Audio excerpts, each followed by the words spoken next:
What comes to your mind when I say the word agility? After all, there are many kinds of agility.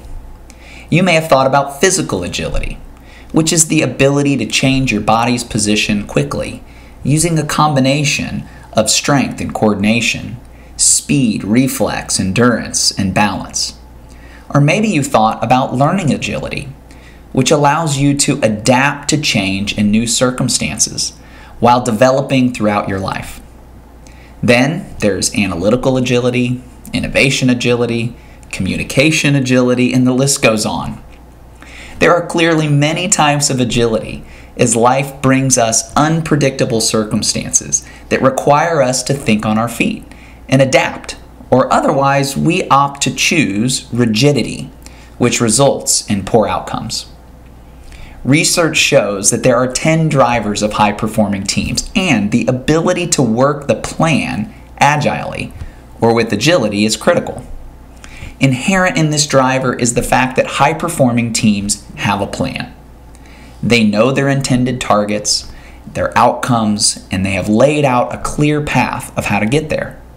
However, the work does not stop with simply having a beautifully designed plan. They must be prepared with just-in-case adjustments for when things change, not necessarily if they change. As they monitor progress and receive corrective feedback from team members, leaders, and stakeholders, they must be nimble, flexible, malleable, and agile to get results on time, within budget, and in a manner that exceeds customer expectations. This drumbeat drives their work. How quickly is your team able to read changes that are needed and pivot when necessary? Lean on this truth. The teams that use agile tactics will outperform the teams that do not. But how?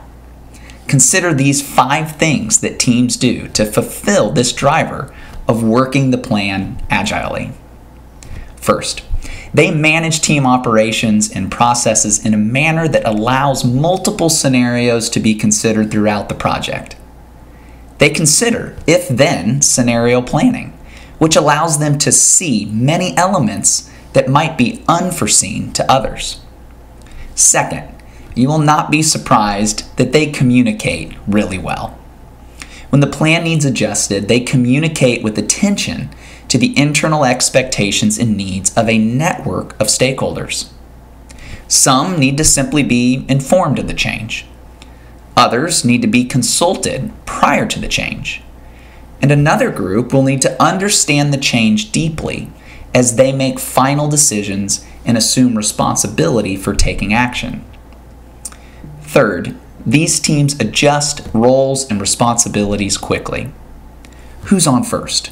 Who will take critical action and next steps? They do not leave this step up to happenstance, but are clear with how the shift impacts the team. Fourth, they continually monitor performance metrics and results with attention to shifting customer expectations. Do you know your ultimate customer well? What do they want? How can you exceed those expectations?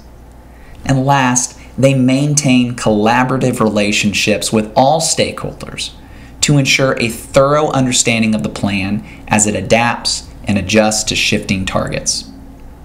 At one point in time, simply planning the work and working the plan was likely sufficient. Although this is good, in our VUCA environments, this is not good enough anymore. Take these steps and you will be on your way to intentionally building a high-performing team.